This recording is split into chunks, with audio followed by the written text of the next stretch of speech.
What's up guys, welcome back for another YgoPro duel video. Next match, Cross-Banlist Cup. Still a couple of duels remaining, right? The first one, of course, here, like the small finals, there's finals here on the left side of the bracket, the losers bracket. So both these decks already lost a match, well indeed, yeah, a match in the top 16, or starting from the top 16 cutoff. But of course, the deck that loses this one will be out of the tournament. The winner will take on Monarchs completely on the right side of the bracket in the grand finals. First deck list doesn't need an introduction. Basically PK Fire, Burning Abyss, having access to double Beatrice, triple Dante, the full lineup of Maxi, Valor, etc, etc. Second list Invoked, Windwitch Invoked, super strong list. It might be a tough list like against Rogue decks because of, you know, the multiple dead cards against Rogue, like Artifact Sanctum. Well, it's an okay card, right? But, you know, Side, Maxi, etc. aren't, or Dimensional Barrier aren't really the best cards against like random decks or decks that don't really rely on using their extra deck. But it's now here battling it out against PK Fire in like the small finals. So for me, which deck has the advantage? If I take a look at the comments of the previous video, I see that a lot of people are shouting, or how do you say it, like preferring PK to win over Invoked. Personally, I feel, and that's just based on looking at both main decks, is that Invoked should have the small advantage. Of course, putting a fusion monster once per turn, well, if all goes well, right? The once per turn Alistair fusion summon is definitely solid, against a lot of decks, but mainly the multiple hand traps, and I'm looking at Maxi. Both decks here are main decking multiple copies of Maxi, and I believe 3 copies of Maxi.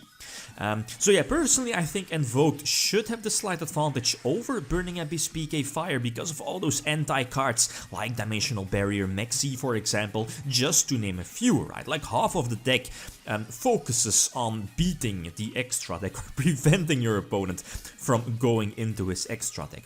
Previously, I used the Ghost Ogre to first of all set up a light monster in my graveyard, and of course, getting rid of the Dante. Not let him go for, well, Beatrice, right? Well, Beatrice would have given me an extra draw, but just get rid of Dante because of the Seer, right? Just let him reborn something, at the same time preventing the Beatrice from coming out, and if he uses Seer, getting me an extra draw. Again, digging for those copies of Alistair, since my opening hand wasn't that fantastic, but Artifact Sanctum is such a crucial card, and Side, well, Sanctum into Side. It did use Twin Twister, I guess, earlier, but not really sure if it mattered in the long run. I mean, if he would have gone for the potential Exceed Summon during his first turn and not a Twin Twister, I would have dropped Maxi, would have gotten a couple of extra draws, and then, well, I just think it's better to wait with Twin Twister and then, of course, use it during your opponent's end phase. But again, yeah, it's more easy to talk now if we see the cards. I mean, those cards definitely could have been Compulse, for example, or Compulse or a Moral Tech, right?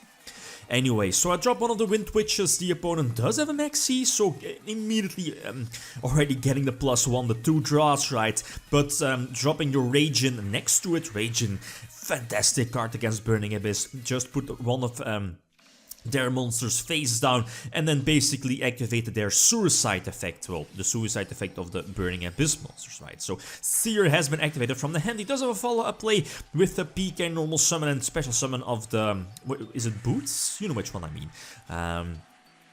But yeah, thanks to Barrier. Barrier just says no to the deck, just call Exceed.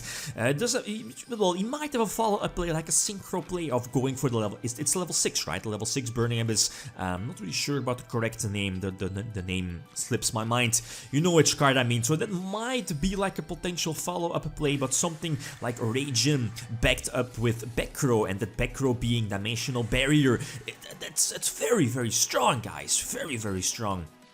And here this field, double Ragin, having the Stardust as well, and I believe the set Compulse I just set. This I can't lose, right? Basically the same moves. It's hard for him to play, first of all, around the Ragin, let alone play around the Ragin and double Makaba, and of course the back row, right? And the back row, the chance of Compulse, of Sanctum into Side, etc, etc. So Game number 2 swiftly goes to Invoked, right? Game number 3 he gets to start, this time no Maxi, so he's freely, you know, going for those multiple special summons, plays it out good, having double Fogblade eventually and Beatrice, so again very strong, having access to Beatrice during my turn, a well-timed Beatrice into something like Farfa could win him the duel immediately, like banishing a potential Alistair here on my side of the field, and if I don't have an Alistair in my hand, I'm definitely going to lose momentum. I probably should have gone for the fusion summon here, knowing he would probably go for Farfa, right? That's indeed seemed the correct play, banishing the Alistair, but yeah, again, no follow-up play after this, so I was forced to pass and set one of my bluffs, not really sure, I believe it's the second copy of a Wonder Wand, but he has enough fuel and nicely plays around the self-destruction effect due to Beatrice on his side of the field. Of course, double Beatrice during my turn if I would have survived, so nope. Saw the start on his part and sadly no Maxi, right? So that's basically it. Going second, you want to have that Maxi. So going first this time, I see the Alistair, I see the Sanctum, I see the Maxi, and I approve. Solid hand.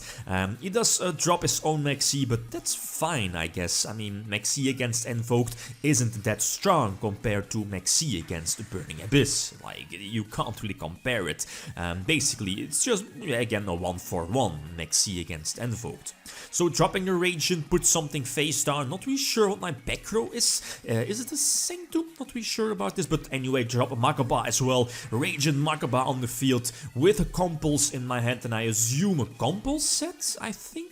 Not really sure.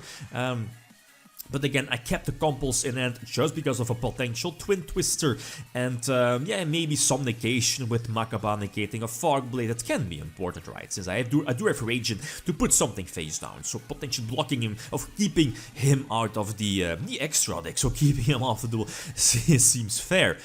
So normal summon Alistair, getting another Surge. I mean, Seer is fine. I think not really sure. Am I able to go for again? I think so, especially because of the Alistair discard. Yeah, Twin Twister. It's not going to matter since he already used up the Seer, and that is GG. Well played. And yeah, playing out this match, I think we have a well-deserved winner, right? With Invoked, Windwitch Invoked taking it over Burning Abyss. Couple of important cards I'm looking at. Maxi, Dimensional Barrier, like MVPs, right? Radiant, Makaba, but those are mainly the important engines or the main engines of Invoked. So again, well-deserved winner here.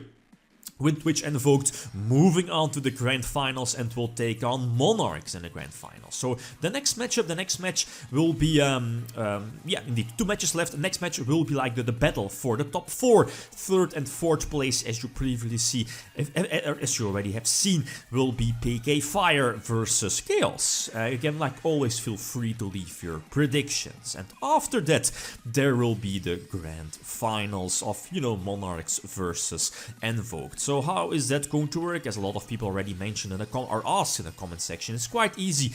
If Monarchs win the Grand Finals, then there's no problem. Best out of 5, like always.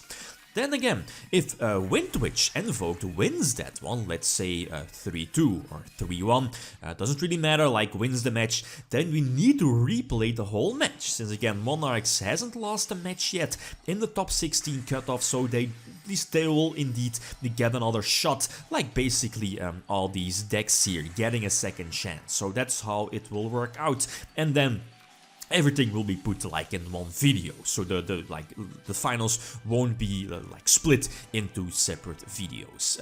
Lost like an extra duel doesn't really matter too much. Again, not giving anything away, prolonging the video just to prevent spoilers. Double Fogblade, I guess it's fine. I gave him a lot of draws actually due to the Crystal Wing, but I think it was justified, especially because of the Dimensional Barrier blocking him out of the duel and Crystal Wing negating those monster effects, and Raging, of course, potentially putting something face down. Definitely going to negate failure. He does drop Maxi. Well, okay, he'll get like 1 draw maybe, but I should be going for the fusion summon, putting Makaba indeed next to the live Crystal Wing, negating monster effects, but against Burning Abyss, that's most of the time all you need, right?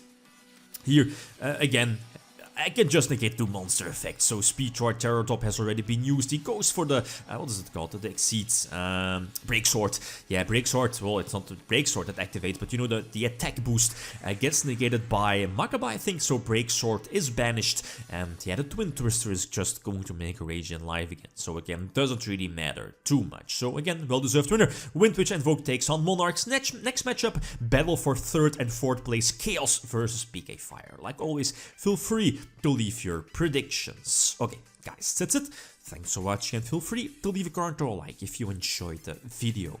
Lithium signing out. Peace.